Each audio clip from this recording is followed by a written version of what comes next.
Hello बच्चों, welcome to fast learning by FSL. आज फिर से हम लेकर आ चुके हैं आपके लिए आगे के नेक्स्ट 3 क्वेश्चन। हमने 4 तक आपको करा दिए थे, अब हम कराएंगे आपको 5, 6 एंड 7। आपको याद ही रहना है कि हमने आपको 3 फॉर्मूले बताए थे, एक साइन थीटा और कॉस थीटा और टेन थीटा। टेन थीटा क्या था? परपेंडिकुलर अपॉन में बेस, और साइन थीटा था हमारे पास में परपेंडिकुलर अपॉन में हाइपोटेनियस, और कॉस था हमारे पास में बेस अपॉन में हाइपोटेनियस। 3 फॉर्मूले वो और उनके 30, 45 और 60 की वैल्यू हमें याद होनी चाहिए। जैसे साइन की वैल्यू थी हमारे पास में साइन 30 1/2, साइन 45 1/√2 और साइन 60 √3/2। इसी तरीके से कॉस की बिल्कुल ठीक उल्टी हो जाती हैं, और 10 में अगर 30 की बात करते हैं तो 1/√3, और अगर हम 10 45 की बात करते हैं तो 1, और 10 अगर हम बात करते हैं 60 की तो आता है √3। तो चलिए आइए स्टार्ट करते हैं। आपको बस यही याद होना चाहिए, बाकी आपको थ्योरी समझ के आना चाहिए कि आप किस तरीके से उसकी फिगर बनाएंगे, और बाकी आपको फाइंड क्या करना है। अगर आपको इतना समझ में आ रहा है तो क्वेश्चन बहुत ही आसान है। अभी तक आपने 4 क्वेश्चन पढ़े हैं, बिल्कुल आसान थे। आगे के 3 क्वेश्चन और पढ़ रहे हैं, वो भी बहुत आसान है। फिर और आगे के पढ़ते जाएंगे, पर वो सारे आसान होते चले जाएंगे। मीन्स इस चैप्टर को आसान बनाने के लिए हमने आपको छोटी छोटी सी अलग अलग कुछ क्वेश्चन के पार्ट्स लिए हैं। मीन्स जैसे हमने 4 क्वेश्चन लिए हैं, इस बार हम 3 क्वेश्चन ले रहे हैं। हो सकता है आगे जितने भी क्वेश्चन लिए जाएँ, मीन्स सभी को एक लिमिट में हमें सीखना है। आपको प्रैक्टिस करते रहना है और समझते रहना है। तो चलिए समझते हैं कि क्वेश्चन नंबर हमारे पास में 5 क्या कहता है। क्वेश्चन नंबर बच्चों 5 क्या कहता है? Question number 5, a kite is flying at a height of 60 metre above the ground. Means बच्चों यहाँ पर पतंग है, ये पतंग का माहौल चल रहा है, 15 अगस्त का माहौल है, हैप्पी इंडिपेंडेंस डे ना। मीन्स यहाँ पर पतंग है हमारे पास में, ये 60 मीटर हाइट पर है। मीन्स अगर ये ग्राउंड होता तो यहाँ से ये जो है ये 60 मीटर हाइट पर है, 60 मीटर हाइट पर है कोई पतंग ग्राउंड से। बिल्कुल हाइट असल में परपेंडिकुलर ही हाइट होती है। मीन्स ये हमारे पास में हाइट हो गई बच्चों, ठीक है, ये ज़मीन है। उसके बाद कह रहे हैं a kite is flying at a height of 60 metre above the ground, the string attached to the kite is temporarily tied to the point on the ground. हमने क्या किया है, कुछ वैसे ही टेम्पररी तौर पर हमने इसके स्ट्रिंग को हमने यहाँ पर बांध दिया है अर्थ पर, किसी पॉइंट पर, इस पॉइंट पर हमने इसको बांध दिया है, ठीक है। The inclination of the string with the ground is 60 degree. Means यहाँ पर भी कितना है बच्चों? 60 डिग्री है, ठीक है। Find the height of the string. Means यहाँ पर हमारे पास में उसकी हाइट निकालनी है या लेंथ निकालनी है, जो भी है स्ट्रिंग की हाइट, ठीक है। Assuming there is no slack in the string, यानी कि उसके अंदर कोई स्लैक नहीं है। मीन्स ये हमें फाइंड करना है बच्चों, बात समझ में आएगी नहीं है? मीन्स हमें हाइट दी है काइट की, हमें उसकी स्ट्रिंग की लेंथ फाइंड करनी है। मीन्स हमारे पास में ये फाइंड करना है हमें A, B और C। मीन्स बच्चों हमने क्या बताया था आपको कि इन ट्राइंगल लगाएंगे ABC, और जब ABC आपको लगाना है तो आपको परपेंडिकुलर आपके पास में है और हाइपोटेनियस आपको फाइंड करना है, तो फॉर्मूला लगाएंगे हम साइन A का। किसका फॉर्मूला लगाएंगे बच्चों? Sign A। मीन्स यहाँ पर हम बोल सकते हैं कि जो लेंथ ऑफ हमारे पास में क्या है बच्चों? क्या है हमारे पास में? लेंथ किसकी है? स्ट्रिंग की है। किसकी लेंथ है बच्चों? स्ट्रिंग की लेंथ है, ठीक है। हमारे पास में जो लेंथ ऑफ किसकी है? लेंथ ऑफ स्ट्रिंग की है, तो वो हमारे पास में कितनी है बच्चों? ठीक है, कितनी है बच्चों? हमने मान लिया इसको x मीटर मान लिया, सपोज कितना मान लिया बच्चों? x मीटर मान लिया। बात समझिए, हमें यही तो फाइंड करना है। मीन्स साइन A क्या होता है बच्चों? परपेंडिकुलर अपॉन में बेस, मीन्स BC अपॉन में हाइपोटेनियस। परपेंडिकुलर अपॉन में मीन्स यही फॉर्मूला होता है ना हाइट का, वो साइन का, परपेंडिकुलर अपॉन में हाइपोटेनियस, परपेंडिकुलर अपॉन में हाइपोटेनियस। तो साइन A, साइन कितना हो गया बच्चों? 60। BC मीन्स कितना है हमारे पास में? 60। और हमारे पास में AC फाइंड करना है, मीन्स AC कितना है हमारे पास में? x, ठीक है। अब यहाँ से साइन 60 की वैल्यू कितनी होती है? √3/2, ठीक है बच्चों। और ये हो गया 60 अपॉन में x इधर आ जाएगा, √3x हो जाएगा, और 60 × 2 इधर हो जाएगा। ये 2 इधर चला गया, क्रॉस मल्टीप्लाई हो गया बच्चों, है ना।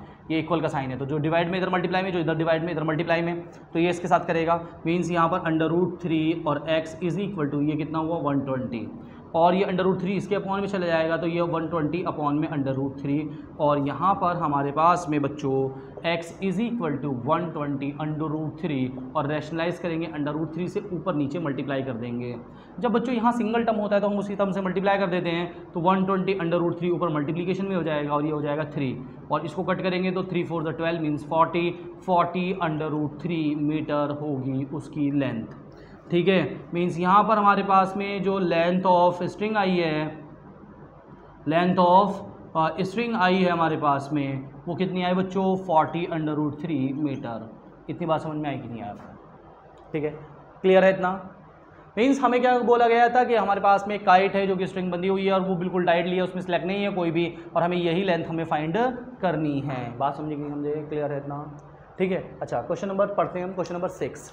क्वेश्चन नंबर 6 देखते हैं। अगर आपको समझ आ गया है तो अच्छी बात है, नहीं आया तो हम डबल से करा देंगे, कोई प्रॉब्लम नहीं है। ठीक है, बट इसको समझो अच्छे से। ठीक है बच्चों, क्लियर है? क्वेश्चन नंबर अब आगे करते हैं बच्चों। हमने परपेंडिकुलर से हाइपोटेन्यूस निकालना था, इसलिए साइन का फॉर्मूला इस्तेमाल किया है, क्योंकि परपेंडिकुलर अपॉन में हाइपोटेन्यूस ही होता है हमारे पास में साइन। ठीक है बच्चों, अब हमारे पास में आया बच्चों क्वेश्चन नंबर 6। क्वेश्चन नंबर 6 है थोड़ा सा मुश्किल सा ना, ठीक है, समझेंगे जरा ध्यान से इसको। क्वेश्चन नंबर 6 में क्या कहा कि अ 1.5 मीटर टॉल बॉय। बच्चों यहाँ से हम ये अर्थ मान लेते हैं, ग्राउंड है, ये एक बॉय है जो कि 1.5 मीटर टॉल है। ठीक है बच्चों, अच्छा यहाँ पर कोई बिल्डिंग है, यहाँ पर मान लेते हैं, ज़्यादा दूर नहीं, यहाँ पर कोई बिल्डिंग है। क्या कहना चाह रहे हैं? 1.5 metre tall boy is standing at some distance from a 30 metre tall building. Means ये 30 मीटर है बच्चों, ये कितना है? 30 मीटर। मीन्स ये 30 मीटर है हमारे पास में tall building. The angle of elevation from his eyes. बच्चों यहाँ पर क्वेश्चन आया है उसकी आइज से। मीन्स यहाँ पर अगर ये आइज है उसकी, तो इसका मतलब क्या होगा? यहाँ पर हमें एक क्या चाहिए होगा बच्चों? हॉरिजॉन्टल लेवल चाहिए होगा, हॉरिजॉन्टल लेवल चाहिए होगा। हॉरिजॉन्टल लेवल मीन्स इस तरीके से, ठीक है, हॉरिजॉन्टल लेवल चाहिए होगा। और वो क्या कर रहा है? अब टॉप पर एंगल बना रहा है वो यहाँ से इस तरीके से। क्या कहना चाह रहे हैं कि the angle of elevation from his eyes to the top of the building increase from 30 to 60 as he walk towards the building. Means बच्चों क्या हुआ? मीन्स ये कहना चाह रहे हैं जब ये इधर की तरफ चल रहा है तो यहाँ पर एंगल था 30 डिग्री। अब कुछ टाइम के बाद ये क्या हुआ? ये इधर आगे चला गया और आगे जाने की वजह से ये यहाँ पर आ गया इस वक्त, और यहाँ पर इसका जो एंगल है वो इंक्रीज होने के बाद कितना आ गया बच्चों? कितना आ गया? 60 डिग्री हो गया। कितना डिग्री हो गया? 60 डिग्री। मीन्स पहले यहाँ था और बाद में ये यहाँ पहुँच गया। मीन्स ये डिस्टेंस इसने वॉक की है। ठीक है, तो find the distance walk toward the building. Means उसने कितनी डिस्टेंस कवर की है, मीन्स ये डिस्टेंस हमें फाइंड करनी है। बच्चों अगर हम इसको ए लेट कर लेते हैं, ये बी और ये सी, और ये हमारे पास में डी हो जाएगा, ठीक है, और ये ई और एफ और जी। अब असल में ना हमें इस डिस्टेंस से कोई मत, जो ये डिस्टेंस है वही ये होगी, जो ये डिस्टेंस है वही ये डिस्टेंस होगी, क्योंकि ये दोनों आपस में पैरेलल हैं। मीन्स पॉइंट बिल्कुल सेम होंगे, और ये परपेंडिकुलर है, ये भी परपेंडिकुलर है, मीन्स ये डिस्टेंस आपस में इक्वल होंगे। बच्चों हमें निकालना है ए डी। क्या निकालना है? A D. और हमारे पास में गिवन क्या है? हमारे पास में बच्चों ये पूरा बी सी से जी तक गिवन है 30 डिग्री। मीन्स हमारे ट्राइंगल जो हैं, हमारे जो ट्राइंगल हैं वो वर्किंग इधर लग रही है। मीन्स ट्राइंगल ये वर्किंग चल रही है यहाँ पर। तो मीन्स हमें बी सी की डिस्टेंस चाहिए होगी, ना कि पूरी बिल्डिंग की डिस्टेंस चाहिए होगी। ठीक है, हमें फाइंड क्या करना है बच्चों? ये ए डी डिस्टेंस फाइंड करना है। क्या करना है? The distance he walked, let the distance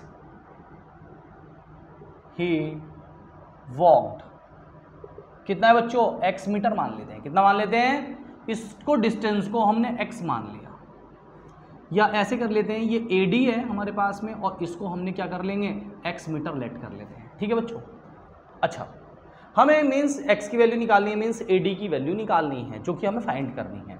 बाकी अब हमारे ट्राइंगल के अंदर BC यूज़ होना है, तो हम यहाँ से हम BC की वैल्यू निकालेंगे पहले। BC इज इक्वल टू क्या होगा बच्चों? हमें क्या करना है? पूरी वैल्यू से GC से माइनस करना है GB। मीन्स यहाँ से पूरी एंगल में से अगर ये डिस्टेंस माइनस कर दे, क्योंकि ये 1.5 है, तो ये भी कितनी होगी बच्चों? 1.5 ही होगी। तो इसका मतलब यहाँ से हमारे पास में 30 से माइनस किया 1.5, तो मीन्स आएगा 28.5।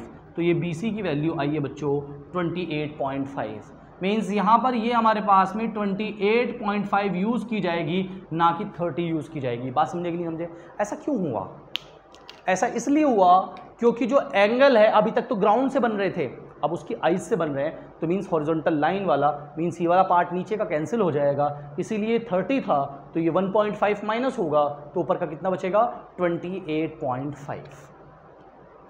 अब हमने आपको एक नोट पॉइंट बताया था लास्ट क्लास में, हमने उसमें क्या कहा था आपको? उसमें ये कहा था कि जब हमारे पास में दो ट्राइंगल बनेंगे तो हम छोटे वाले ट्राइंगल को पहले इस्तेमाल करेंगे और जो बड़ा ट्राइंगल होगा उसको बाद में इस्तेमाल करेंगे। मीन्स बच्चों बताओ, पहले 60 वाला एंगल ले कि 30 वाला? एंगल छोटा बड़ा नहीं, ट्राइंगल।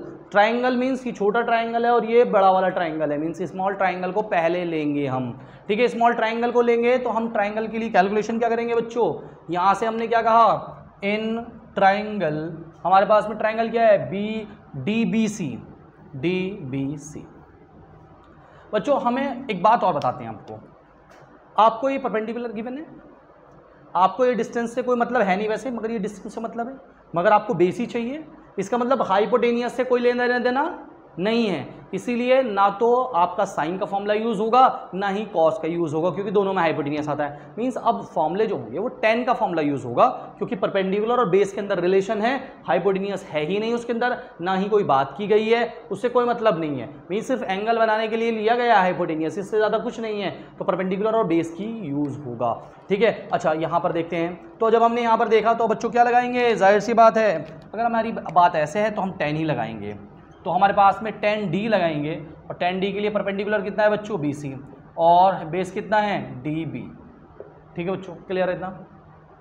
अच्छा, tan D मतलब tan 60 is equal to BC की वैल्यू कितनी है? 28.5। BC कितना है बच्चों? ये रहा B और ये रहा C, 28.5, 30 नहीं 28.5, और हमारे पास में BD हमारे पास में ऐसे ही रखा रहेगा, DB। ठीक है, इसको DB कह रहे हैं ना, DB। अच्छा, 1060 की वैल्यू बताएगा कोई? 1060 की वैल्यू होती है बच्चों √3 इज इक्वल टू 28.5 अपॉन में DB। अच्छा बच्चों, ये DB की वैल्यू निकालनी है, हमें निकाल लेंगे क्योंकि यही रह रही है हमारे पास में, तो इधर आ जाएगा DB, इधर आ जाएगा, और 28.5, और जब क्योंकि ये इसके साथ गया तो ये इसके साथ आपस में वापस आ जाएगा, तो ये हमारे पास में हो जाएगा 28.5 अपॉन में √3। बच्चों इतने हमारे पास में आ चुकी है DB की वैल्यू, इतने मीटर, मीन्स मीटर में अगर चल रही है वैल्यू तो हमारे पास में मीटर में ही आएगी। बात समझेंगे मुझे?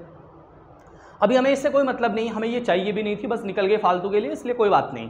ठीक है, क्योंकि हम यूज़ करेंगे उसका। ठीक है ना बच्चों, क्लियर है इतनी बात? अब हम बात करेंगे बड़े ट्राइंगल की, हम बात करेंगे ट्राइंगल इन ट्राइंगल ABC की बात करेंगे। किसकी बात करेंगे बच्चों? फिर से ABC की बात करेंगे, और यहाँ लगाएंगे tan A, और परपेंडिकुलर अभी भी BC है, मगर इस बार हमारे पास में बेस है हमारे पास में AB। कितना है बच्चों? AB। अब यहाँ से हमारे पास में कितना हुआ? tan A की वैल्यू कितना है? 1030 है, और BC की वैल्यू वही 28.5 है, और जो बच्चों AB थी ये पूरी, तो ये दो पार्ट में बटी हुई है, AD plus DB, AD plus DB में बटी हुई है। ठीक है, इस 1030 की वैल्यू होती है बच्चों 1/√3, और इज इक्वल टू 28.5, और AD की जगह बच्चों x रख दो, प्लस BD की वैल्यू अभी मत रखो, बस 1 मिनट रुक जाओ, DB। ठीक है, किसकी वैल्यू? DB की वैल्यू, मीन्स अगले स्टेप में रखेंगे इसकी वैल्यू, मीन्स ये वैल्यू यहाँ आ जाएगी तो 1 के साथ मल्टीप्लाई करेगी तो x प्लस DB का DB ऐसा का ऐसा ही रहेगा, और √3 इधर चला जाएगा, 28.5 √3 हो जाएगा। ठीक है बच्चों, क्लियर है इतना? अच्छा, तो ये DB जो है, अब इसकी वैल्यू पुट करेंगे यहाँ से बच्चों फ्रॉम 1 से, मीन्स इसकी वैल्यू कितनी निकाली थी अभी हमने? 28.5 अपॉन में √3 इज इक्वल टू 28.5 √3।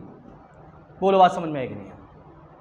ठीक है, अब हमने क्या करना है बच्चों, क्योंकि हमें x की वैल्यू निकालनी है, और x ही तो हमारा था जितना डिस्टेंस वो चल के गया, मीन्स ये डिस्टेंस निकालनी थी, तो इसको इधर ले जाओ, और जब ये पूरा का पूरा टर्म इधर जाएगा, क्योंकि इधर पॉजिटिव में है, इधर जाने के बाद कैसा जाएगा बच्चों? ये नेगेटिव में चला जाएगा, तो x इज इक्वल टू 28.5 √3, तो वैसे के वैसा ही ये वाला है हमारे पास में, माइनस ये प्लस इधर चला जाएगा, और ये हो जाएगा हमारे पास में 28.5 अपॉन में √3, तो ये हो जाएगा अपॉन में 1, x इज इक्वल टू ये √3 वन √3 हो जाएगा, और जब इसकी मल्टीप्लाई करेंगे बच्चों √3 की 3 से करेंगे तो √3 यानी कि 28.5 मल्टीप्लाई 3 हो जाएंगे, और 1 से करेंगे तो 28.5 ऐसे हो जाएंगे।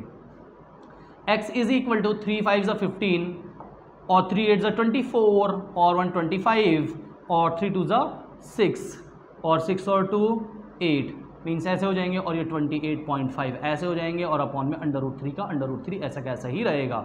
x इज इक्वल टू बच्चों यहाँ से 0.5 से 0.50 हो जाएगा और 15 से 8 7 हो जाएगा और यहाँ से 7 से 2 यानी कि 5 बचेगा और अपॉन में √3।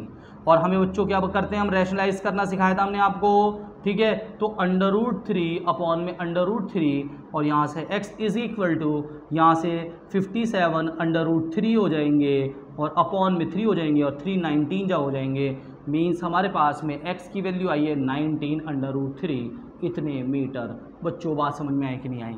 यहाँ से समझ लो, √3 1 √3 मल्टीप्लाई की क्रॉस मल्टीप्लाई हो जाएगी, यहाँ से √3 ये 3 हो जाएगा, यहाँ से जब इसको माइनस करेंगे तो 57 बनेगा। √3 से ऊपर नीचे मल्टीप्लाई की तो नीचे 3 बन जाएगा और ऊपर 57 √3 और 19 3 जब 57 होते हैं इसलिए 19 आ गया, 19 √3 मीटर इतनी डिस्टेंस लड़के ने वॉक की है। बात समझेंगे समझे?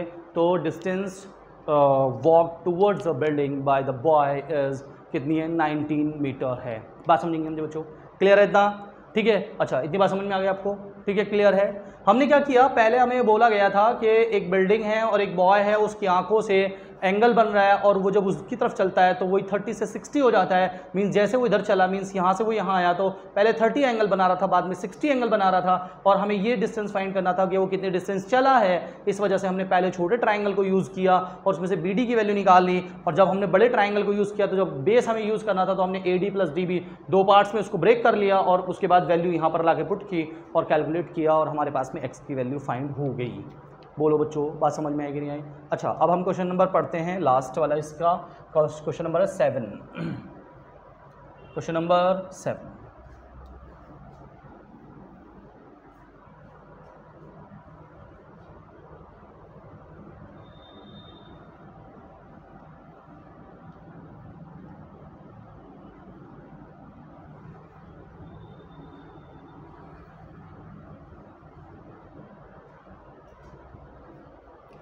अच्छा बच्चों क्वेश्चन नंबर 7 पढ़ेंगे अब हम। क्वेश्चन नंबर 7, अच्छा क्वेश्चन था। Question number 5, from a point on a ground the angle of elevation of the bottom and top of the transmission tower fixed at a top of 20 metre high building. बच्चों पहले है building जिसकी height है 20 metre, ठीक, कितनी है 20 metre, ध्यान से समझना। From a point on the ground, ये है ग्राउंड का एक point, the angle of elevation of the bottom and top, पहले बॉटम का और फिर टॉप का transmission tower fixed at the top of 20 metre. Means इसके ऊपर एक यहां पर टावर है, क्या है बच्चों, यहां पर एक टावर है और टावर का ये बॉटम पार्ट है और ये टॉप है। क्या कहा था, यहां से कहा था angle of elevation of the bottom and top of the transmission tower fixed at the 20 metre high building are 45 और 60। मींस अगर हम इसको देखें इसके बॉटम को तो ये 45 डिग्री है, ठीक है, कितना है बच्चों 45 डिग्री। और अगर इसको देखें इसके टॉप को तो ये पूरा एंगल हमारे पास में कितना है 60 डिग्री। बोलो बच्चों बात समझ में आएगी नहीं आए? ये 60 डिग्री है पूरा वाला और हाफ वाला जो आधा वाला है वो कितना है 45, ठीक है, respectively. Find the height of the tower, means हमें हाइट फाइंड करनी है, ये टावर की हाइट फाइंड करनी है। मींस ये मान के चलो बच्चों ABC और ये D है, मींस हमें ये फाइंड करनी है। यही तो हमारे पास में ट्रांसमिशन टावर है जो कि बिल्डिंग के ऊपर रखा हुआ है। तो यहाँ से हम करेंगे लेट, तो हम यहाँ पर कहेंगे क्या, हाइट ऑफ टावर B कितना होगा बच्चों H मीटर मान लेते हैं, कितना मान लेते हैं H मीटर मान लेते हैं, ठीक है बच्चों, ये हमें फाइंड करना है। अच्छा फिर से हमारे पास में फिर से 2 ट्राइंगल बन गए बच्चों, एक ट्राइंगल ये और एक बड़ा वाला ट्राइंगल है। ऐसे कौन सा यूज़ करेंगे, छोटा वाला। कौन सा यूज़ करेंगे, भले हमें कोई मतलब नहीं, हमें तो फाइंड वो करना है, मगर फिर भी हमने क्या करना है, पहले ट्राइंगल यूज़ करना है छोटा वाला। तो हम ट्राइंगल यूज़ करेंगे बच्चों इन ट्राइंगल, कौन सा यूज़ करेंगे बच्चों, इन ट्राइंगल ABC, ठीक है। यहाँ से हमारे पास में 10A यूज़ करेंगे, 10 ही यूज़ करेंगे क्योंकि हर बार ये यूज़ करना है, इसमें ये चेंज हो रही है मगर इसमें चेंज नहीं हो रही है, इसीलिए 10A यूज़ करेंगे हमारे पास में। तो परपेंडिकुलर यानी कि BC और अपॉन में है बेस, यानी कि ये ऐसे आ गया 10 45 लग जाएगा हमारे पास में, ठीक है, is equal to B C की वैल्यू कितनी है बच्चों 20, और ए बी हमारे पास में ऐसा कैसे ही था ही नहीं, कुछ है ही नहीं। तो 1045 की वैल्यू बच्चों 120 अपॉन में ए बी वन जा ए बी इधर आ जाएगा हमारे पास में, और ये हमारे पास में 20 मीटर। मीन्स बच्चों ए बी हमने निकालनी नहीं थी, निकल गई अपने आप। क्या करना था, निकालनी नहीं थी हमें, कितनी निकालनी नहीं थी हमें, कितनी आ गई 20 मीटर आ गई, कोई बात नहीं, 20 मीटर आ गई तो कोई बात नहीं। अब हमें करना क्या है, अब हमें फाइंड करना है बच्चों एच को, क्या फाइंड करना है, एच फाइंड करना है। तो बच्चों हम बड़ा वाला ट्राइंगल लगा देंगे, क्योंकि बड़े वाले ट्राइंगल में आता ही है। इसका मतलब यहाँ पर हमने कहा in triangle A B D, तो tan ए लगा दो तो बी डी अपॉन में ए बी, ठीक है बच्चों, tan 60 हो गया, और बी डी जो है वो दो पार्ट में टूटा हुआ है, B C plus C D, और अपॉन में ए बी, और ए बी की वैल्यू बच्चों अभी हमने निकाली है, ए बी की वैल्यू कितनी निकाली है 20, जो निकाली है वो इसलिए तो निकाली है, इस्तेमाल करेंगे उसको। 1060 √3 होता है बच्चों, बी सी की वैल्यू 20 होती है बच्चों, सी डी की वैल्यू एच है बच्चों, ये फाइंड करनी है, और ये हमारे पास में 20 आ गया, 20 और 20 इसके अपॉन में 20 ना, इधर राइट।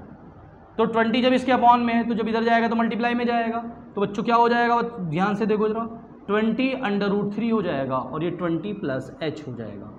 बोलो बात समझ में आएगी नहीं, हमें तो एच निकालना है। तो हमने क्या देखा बच्चों, पहले इसको इधर उधर कर दो, इस पार्ट को लेफ्ट में रख दिया और इसको राइट में रख दिया, कोई फर्क नहीं पड़ता। जब दोनों राइट को लेफ्ट में और लेफ्ट को राइट में रखते हैं तो कोई भी साइन चेंज करने की ज़रूरत नहीं है।